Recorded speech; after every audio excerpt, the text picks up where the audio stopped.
dibagi dua, ada bagian barat, ada bagian timur. Asia, yes. Yang Asia tuh yang murah meriah, yang model Tanah Abang lah.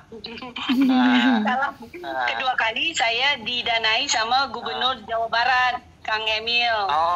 Soulmate-nya Kang Emil. Halal Summit. Jadi khusus produk halal.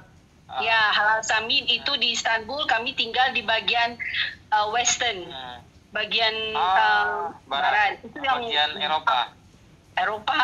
Dan itu barangnya super mahal, persis di Pondok Indah lah, atau di Grand Indonesia.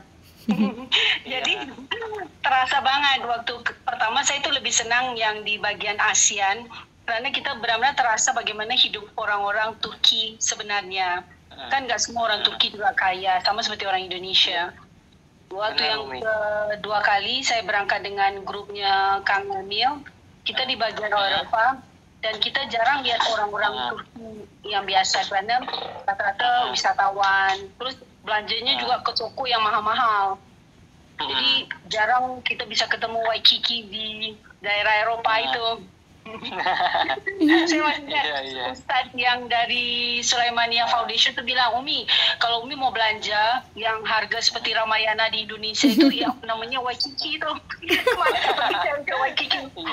Dan saya waktu pergi ke sana tuh, ada namanya LC Waikiki, Umi. LC Waikiki. Baju-baju. Dan itu made in Turki, barang-barang Turki yang walaupun harganya ya model kalau di Indonesia Ramayana, tapi barangnya produknya bagus. Benar loh Tediana. Iya betul. Kesana Mi nanti coming soon.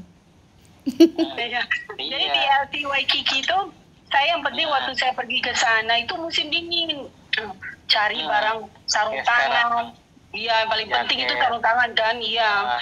Dan semuanya murah meriah di LC Waikiki itu. Jadi kalau nanti misalnya kalau dari lumbung Indonesia mau impor yang dari Turki, itu yang nomor satu itu sebenarnya saffron.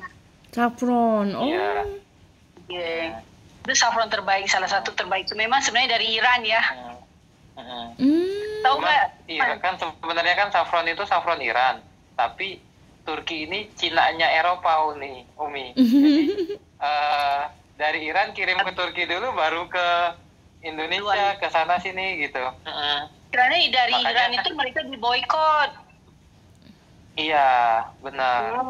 Dan kita juga jahe di Turki itu 1 kilo itu bisa 90.000, bisa sekian. Itu salah satu peluang ekspor juga, Umi.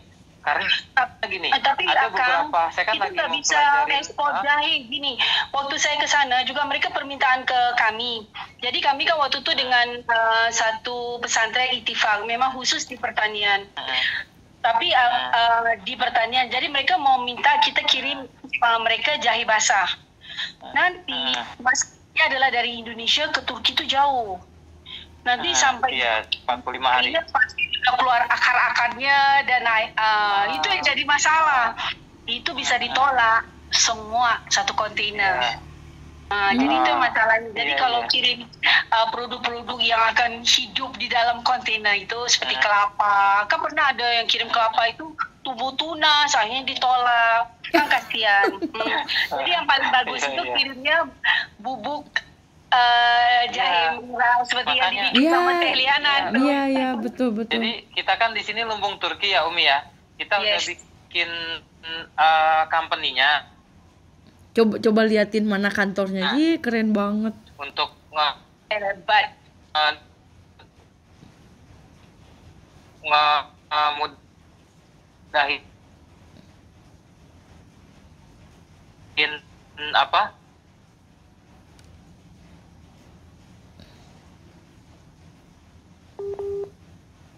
Menghubungkan.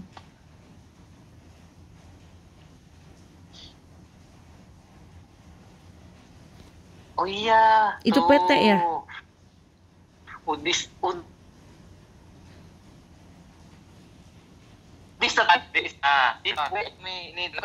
itu tuh udah pada di sana. Udah pada ini. Nah ini kayak jahe-jahe gini. Iya.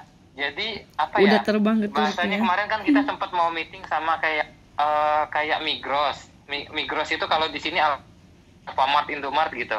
Nah itu masalah kita itu semua produk masuk banyak ke Turki, tapi mereka nggak punya izin edar. Kalau kita BPOM lah atau PIRT. Nah kemarin sempat saya ditelepon sampai 45 menitan sama Pak Konjen, Mas Yudis, ya kan ngobrol. Oh iya Pak Konjen, ada titipan dari Lumbung Indonesia baju buat Bu Konjen, kata saya, kan acara IHW kemarin. Nah terus di sini kan ada Indomie, Umi. Indomie itu yang punya Pak Yusuf. Sekarang dia udah ngerintis 15 tahun. Jadi Indomie sekarang di Turki udah kayak makanan ini. Sampai orang nggak percaya Indomie itu dari Indonesia. Kata saya, ini kan Indo, kata saya. Enggak, itu kamu cocokologi aja. Enggak, ini benar, kata saya. Indomie itu Indonesia, kata saya. Saya ke Sulaimania Foundation, masa anak-anak santri yang dari Uzbekistan tanya, Umi bawa nggak Indomie buat kita oleh-oleh? Saya liatin dia aja, saya minta oleh-olehnya dari Indonesia, ya Indomie. Itu anak Uzbek loh, Uzbekistan loh, Rusia. Enak ya. Beda Mi, Indomie nih ya, kalau kita nyoba Indomie Indo sama Indomie ini Indominya bumbunya udah disesuaikan. Betul. Jadi bumbunya itu bumbu hambar. Kan orang Turki nggak suka pedas. Benar. Sama dengan orang Arab ini gitu. Iya, jadi dia bikin pabrik di sini di Kucuk Mekoy kemarin. Jadi intinya kita mau dibikinin kayak sekedar lingkungan untuk kumpul beberapa orang yang punya company di sini, mau dibikin kayak apa ya, wadah lah untuk sharing dari Pak Konjen, dibikinin inkubatornya. Kata saya, ini mah saya di Lampung sama Bang Adi udah sering dibuatin, kata saya, dibikinin wadah, kata saya. Pak Konjen belajar aja sama orang Lampung, tak gitu ya. Nanti kalau ada teman-teman datang, saya ajak deh ke sini Pak Konjen. Kalau ini, iya Mas Yudis, mohon maaf kemarin Sabtu Minggu itu kan jadwal dia padat, maksudnya dari akhir tahun kemarin padat banget. Sekarang baru kosong, kan kemarin jadwalnya dapat. Kata dia, kalau atase lain bisa diganti, ada wakilnya, ada apanya. Kalau Konjen nggak bisa diwakilkan Mas Yudis, kata dia. Jadi harus ini, kata dia kan kemarin sempat pokoknya nanti kalau ada acara-acara, masih teman-teman kabarin aja, nanti bisa bersilaturahmi lah gitu. Karena dia itu kan dulu bagian ekonomi di Belanda, atase ekonomi, Pak Konjen KJRI ini. Itu sebagai pembina Lumbung Turki, Umi, ke Pak Konjen langsung. Iya. Sekarang pembina Lumbung Turki, makanya kalau ada apa-apa sering dikabarin. Nah, terus untuk masalah, saya kan ngomong, banyak kita produk-produk Indonesia yang bisa bersaing ke sini. Cuman kan ketika saya pasarin ke minimarket, mereka ini kan semua produk itu terdaftar. Jadi ketika nanti ada pemeriksaan, nggak ada izin edarnya, izin edar Turki ya, mereka nggak berani jual karena takut nanti tokonya dia kan. Kalau di sini tuh semua pasti punya vergi itu pajak. Bahkan kayak Belanda sama Australia itu sampai ingredientnya aja harus diterangkan. Nah, terus dan yang sekarang kita agak sedikit ini juga, Umi, harga kemarin $1 itu kan 1 lira itu kan 2.000 lira. Ya kan? Bahkan 4 tahun yang lalu itu lira. 1 lira itu 2.000 rupiah. Iya. Sorry, 1 lira 2.000 rupiah. Bahkan 15 tahun yang lalu $1 itu 1 lira. Jadi sebanding. Sekarang 1 lira itu 1.600. Jadi setengahnya. Makanya barang-barang Indonesia yang mau bawa ke Turki itu jadi lebih mahal. Kalau misal